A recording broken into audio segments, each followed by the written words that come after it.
Alright. Magandang hapon po sa inyo mga boss, mga ma'am, mga sir. Beachfront ang ating i-feature today. Napakaganda. Fully fenced.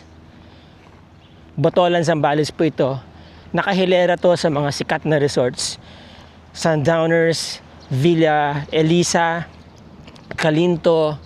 Ito pong katabi ay pag-aari daw ng Walter Mart, mga boss, mga ma'am, mga sir. Yan. Nakabakod na siya. May mga tanim na nyog. May bungalow. 60 square meters po yan, isang kwarto. CR. May source na ng tubig, ano po. May mga ilaw na. Hindi ko lang alam kung gumagana yan. Pero this is the beachfront. Ito po yung kanyang beachfront. Naka-ano po yan mga boss ha. Anong tawag dito? Naka-riprap yan. Malalim po ito. Yan. Beachfront, malayo pa siya sa beach, ano po. So, yan, yung mga sikat na resorts, nandyan po. Alright, daming nag-beach. Okay. Alright, so, ang property is 1,000. Tanong natin mamaya kay Ma'am Emeline. But anyway, ito yung property, no. May mataas na fence. Taas, ha. Grabe, tapos fully fenced, ano mga boss? Maluwag. So there's so much thing that you can do here, like, you know, additional structures, swimming pool, 'di ba? Mga kubo-kubo.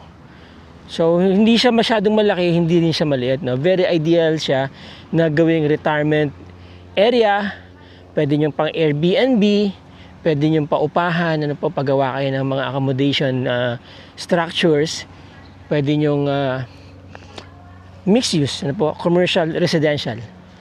Alright, so ito pong area na to, itong beach lot na to, beachfront na to, is about 5 minutes away to the National Highway. Alright, and about 4 to 5 hours drive from Metro Manila. That is easy driving coming from Balintawak and Lex, mga boss, mga sir. Alright, hindi natin mabuksan tong bungalow, unfortunately, kasi sarado, nakalak, wala pa yung may-ari. May mga gamit siya dyan eh. Pero ayan, moving in na lang kayo, ano. Diba? Na-utilize niya ng gusto yung space kasi naka-setback siya dito. So marami kayong room for improvement, diba? Madaling i-develop, magagawa niyo pa yung gusto ninyo, mga boss, mga ma'am, mga sir. At saka yung mga katabi niya, oh, diba? Talaga nag-invest. Nakaangat itong building, ano po, ayan. Okay, and then here merong air condition, dalawa, ayan, source ng tubig. Alright, interview natin si Ma'am Emeline kung ano ang price at ano ang size nitong property at ang status ng papers. Okay, ayan si Ma'am.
Okay mga boss. Interview natin si Ma'am Emeline. Hello. Hello ma'am. Hello po. Okay yung pag-model mo dun kanina. Nasa beach po kasi Oo. tayo. Kasi may ano sa'yo to, di ba? Kumbaga, isa to sa mga score mo before. Yes, Right? yes. Anyway, ma'am, interviewin kita. Gaano kalaki yung property? 1,504 square meters po. 1,504 square meters. Yes. And then, itong bahay, Bungalow house po siya. May 1 bedroom, 1 comfort room. Actually, may gamit na siya eh. May kasama siyang gamit. mhm, May ref po, may stove, may AC. may AC. Oo.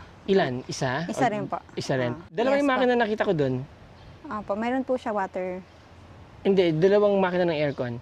Para sa bedroom po siguro, tsaka sa Oh, okay, so bedroom at saka yung sa living area, no? Tapos dyan na rin sa loob yung Opo. kitchen. Nasa ibang bansa po kasi sila, kaya hindi natin. Ay, hindi natin mabuksan. Yes, Tapos, opo. napansin ko nga rin pala, hindi ko nabanggit kanina, yung gate niya, oh. Oo. Maganda yung pagkakagawa ng gate, mga boss, malaki. Tapos, ano yan, wood plastic laminate yan eh. Wood plastic composite yata yan. Anyway, ito, garahe. Tapos may CR doon. Yes. And then, may quarter doon para sa Parang caretaker, ganun, dirty- kung sakasakali. Opo. Alright. So, ma'am, ano yung status ng property? Clean title po. Clean title. Yes, Alright. So, magkano binibenta? 24 million. 24 million. Yes, ang beachman po dito sa Zambales ay Oo. nagmamahal. At saka kita niya po sa drone, dito po yung katabi niya na Oo. Sundowners Resort po. Sundowners, Yes, fully book. tapos Villa Elisa, Fully book ang and then lahat ng ano dito Calinto. ng mga resort. Lahat yon, yung mga high-end na resorts po na yon, Katabi laging po fully nitong booked po yung Four mga yan. Seasons. Kaya kahit i-check yung kanilang website or yung Yes. kanilang Facebook page, subukan nyo Inquire. mag-reserve, mag-inquire. Fully Fully booked booked po na po sila all summer long, mga Yes. boss, mga sir. So malaki po ang potential ng property na to kasi meron na pong market. Yeah. So there you go, mga ma'am, mga sir. Let's paalam na. Again, mga boss, mga ma'am, mga sir, maraming salamat sa inyong panonood. By the way, yung mga interesado dyan, nandyan ang aming contact details sa screen at nandyan din po sa description ng video na to, mga boss, mga ma'am, mga sir. Again, maraming salamat po sa inyo. Maraming salamat sa inyong time. Let's be grateful every day. Till the next video. Ciao! Ciao! Oh.